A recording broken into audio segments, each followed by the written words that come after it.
manuprāt, tas, ko dara nevalstiskās organizācijas apsveicami, tas ir viens no veidiem, kā iesaistīties šajā līdzdarbībā, un es pāris gadus atpakaļ piedalījos vienā nevalstiskā organizācija sanāksmē šeit pat Rīgas domas ēkā, kur faktiski ir viena no idejām bija tāda, ka iespējams, ka nevalstiskām organizācijām būtu, piemēram, likumdošanas iniciatīva viens no variantiem.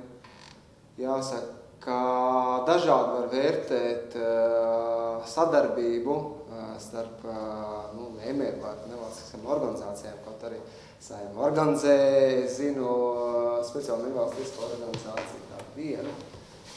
Tas ir viens no variantiem, kā piedalīties aktīvi. Saeimā ir dažādi nozara komisijas, un ja var atrast labu kontaktu ar šo komisiju priekšsēdētājiem, lūdzu.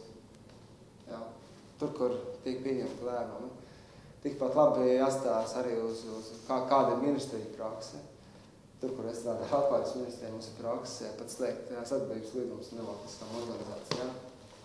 Un arī, protams, viņas dabiski pieaicināt pie, ka tiek veidot kāda īpaša politika, protams, visām nevalstiskām organizācijām pavaicāt šo viedokli.